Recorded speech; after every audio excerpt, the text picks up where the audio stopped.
పత్తి గింజ జర్నలిస్టు రాధాకృష్ణ అన్ని కామన్గా రాసింది. మా రాధాకృష్ణ గట శుద్ధ పూజలు చేసినట్టున్నాయని నాకు తెలియదు. రాధాకృష్ణ నీకేమైనా చేసిరా బిడ్డ?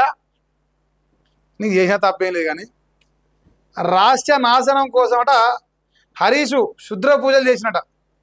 మార్చి 2న తిరుచి, జూన్ 1న శివమొగ్గ వెళ్ళొచ్చినంట. ఆ తేదీలో ఎక్కడున్నారో హరీష్ రావు చెప్పాలంటున్నాడు. మరి అప్పుడు ఆధారాలు బయట పెడతా ఉంటాడు. టీపీసీసీ చీఫ్ మహేష్ కుమార్ గౌడ్ వ్యాఖ్యలు. మహేష్ గౌడ్ బేషరతుగా క్షమాపణలు చెప్పాలని లీగల్ నోటీసులు పంపిన హరీష్ రావు. ఇక శుద్ర పూజల వ్యవహారంలో హరీష్ రావుపై విచారణ జరపాలని ఓయూపీఎస్లో టీపీసీసీ నేత చెనగాని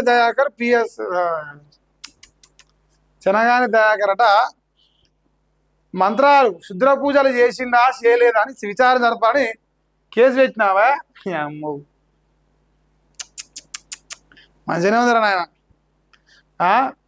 మొత్తానికైతే హరీష్ రావు మార్చి 2, జూన్ 1న తెలంగాణ రాష్ట్రంలో వర్షాలు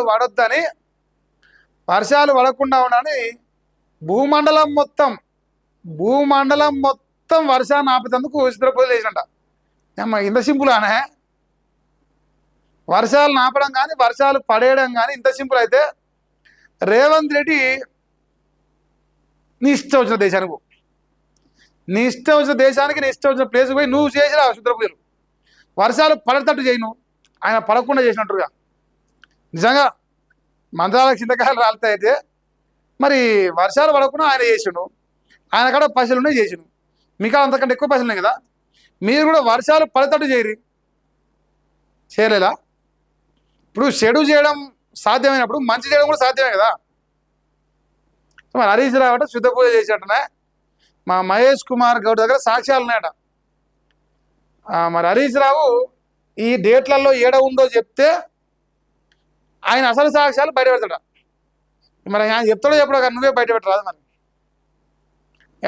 అవసరమైతే కుసుండా, ఉంగిండా, తుమ్మిండా, దగ్గిండా ఆ ఫోటోలో వీడియోలు ఉంటే అవి కూడా బయట పెట్టు, నష్టమేముంది అట్లా. సో హరీష్ రావు శుద్ర పూజలు చేసినంటారు వీళ్ళు వానలు పడకున్నట. మరిగా అంటే నీటిపారుదల శాఖ మంత్రిగా పనిచేసి రాష్ట్రంలో రైతాంగానికి అందరికీ నీళ్ళు ఇవ్వడానికి ప్రయత్నం చేసినాడు, శుద్ర పూజ చేసిండు. నీళ్ళు ఇవ్వకుండా ఎగ్గొట్టినోడు మాత్రం సంసారి, ఏ పని చేయలే. అబ్బో బాగుందా ఇది? ఈ చెప్పేందుకు బాగానే ఉంటుంది, ఇన్నందుకు నాకు వస్తాను. ఇక ఇది చూడు కథ రాసింది. గాంధీ భవన్ కాదట, గ్రహచార భవన్ అట. మహేష్ కుమార్ గౌడ్ మాంత్రిక గౌడుగా మారిందట. శుద్ర పూజల పేరుతో హరీష్ రావును కాదు, హిందూ సాంప్రదాయాన్ని అవమానించారట. అఘోరి మాతను శాంతి కోసం పూజిస్తారు. ముఖాంబిక అమ్మవారిని జ్ఞానం కోసం పూజిస్తారు. తిరుచి రంగనాథ స్వామి నీళ్ళ కోసం పూజిస్తారు. గుడికి వెళ్తే శుద్ర పూజలకు వెళ్ళినట్లా. అద్దంకి దయాకర్కు గుడుంబ డోసు ఎక్కువైంది. అమెరికా నుంచి మత్తు ఎక్కువై మాట్లాడిండు. రాహుల్ 52 రోజులు ఓ రహస్య ప్రదేశానికి వెళ్ళిరు. మరి రాహుల్ ఏ శుద్ర పూజల కోసం వెళ్ళిండు? కాంగ్రెస్ నేతలు హిందువులకు క్షమాపణ చెప్పాడు బీఆర్ఎస్ నేత ఆర్ఎస్ ప్రవీణ్ కుమార్ క్రిస్టియన్ చెప్తుండు. షబాష్, ఆయన క్రిస్టియనే వాస్తవానికి. సో మంచిగానే చెప్తాండే. సో ఏది ఏమైనా ఇక గాంధీ భవన్ కాదట, గ్రహచార భవన్గా మారుతుంట. మహేష్ గౌడ్ కాదట, ఏంటంట మాంత్రిక గౌడ్ అట. మరి అలా అగ్రనాయకుడు రాహుల్ గాంధీ కూడా 52 రోజులు కనపడకుండా పోయినట. ఆయన ఏం శుద్ధ పూజలు చేసినా చెప్పాలంటారు.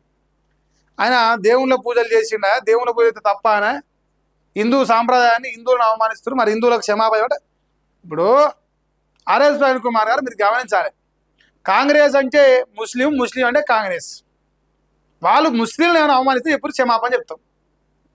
హిందువులను అవమానిస్తాం, హిందువుల ఓట్లతో బతుకుతాం, హిందూ దేశంలో బతుకుతాం. మమ్మల్ని ఎవడు ఏం చేయని అహంకారంతో ముస్లింల కోసం రాజకీయం చెప్తాం. అది మా కాంగ్రెస్ పార్టీ చరిత్ర. తప్పంటావా? చెప్పరాదా? తప్పంటావా? సో ఆర్ఎస్ ప్రవీణ్ కుమార్ పాపం హరీష్ రావు కోసం ఆయుధ పూజ చేసినట్టు కొడుతుంది. చూసినాం. హరీష్ రావు యుద్ధ పూజలు చేస్తున్నారు. రాష్ట్రంలో కరువు రాళ్ళు మంత్రాలు చేస్తున్నట. తిరుచి శివమొగ్గకు ఎందుకు వెళ్ళిండు? మరి లీగల్ నోటీసులకు మేము భయపడామంటున్నాం. భయపడతావా లేదా పక్కన పెడితే మరి మీరు రాహుల్ గాంధీ కూడా వేసినట్టు మరి దాని సంగతి చెప్పంటారు. అయితే ఇద్దరం మంచంగా ఇద్దరం దొంగలంగా కావాలంటారు. చెప్పాలి ఘటన. ఇక కాంగ్రెస్ నేతల పైన ఎన్హెచ్ఆర్సీకి ఫిర్యాదు చేశాడు. హరీష్ రావుపై శుద్ర పూజల ఆరోపణలు చేసినందుకు రాజకీయ ప్రయోజనాల కోసం వ్యక్తిత్వ హననం తగదు, గాంధీ భవన్ వేదిక ఆధారాలు లేని ఆరోపణలు చేసిన ఎన్హెచ్ఆర్సీకి ఫిర్యాదు చేసిన సామాజిక కార్యకర్త చట్టపరమైన చర్యలు తీసుకోవాలని డిమాండ్ చేస్తారు. మరి ఆయన పేరు చెప్పారు అదే. ఏదేమైనా ఓపెన్ సీక్రెట్, తెలంగాణ రాష్ట్రంలో Harish Rao tallest leader BRS పార్టీలో. మరి నిజంగా కాంగ్రెస్ వాళ్ళు చేస్తురా లేదా టీఆర్ఎస్లో ఉన్న వాళ్ళే చేయిస్తురా, అది కూడా డౌట్ నాకు. సో ఏదైనా హరీష్ రావుని టార్గెట్ చేయడం వెనుక చాలా క్వశ్చన్స్ అయితే వస్తున్నాయి. ఈ ఇప్పుడు అన్న మీరంటే ఈద్ ముబారక్ దేతాము అంటారు, ఖర్జూర పాన్ తింటారు, కుల పెట్టుకొని మమ్మల్ని చుతగానం చేస్తారు హిందువులు తెలంగాణలో. మరి ఆయన నిజంగా హిందూ దేవుళ్ళ పూజ చేసిన తప్పనే చేయొద్దానే? పోని పూజలు చేయలేదు అంటున్నా, మీ దాకా సాక్ష్యం చూపిరు. లేదా ఆయన పూజలు చేయలేదు, శుద్ధ పూజలు చేసిన చూపిరా సాక్ష్యం. ఓ 2 మంత్రాల్లో చెప్పురా ఏందో, ఆ మంత్రాలను చూస్తాం మేము ఏందో. ఎన్హెచ్ఆర్సీకి ఫిర్యాదు చేసినట్ట. మరి హరీష్ రావు కోసం బాగానే నిలబడ్డా ఆయన. ఇంకా ఆగమ్య గోచరంగా ప్రభుత్వ హాస్పిటల్ అంటే మరి హరీష్ రావు దగ్గర వీరా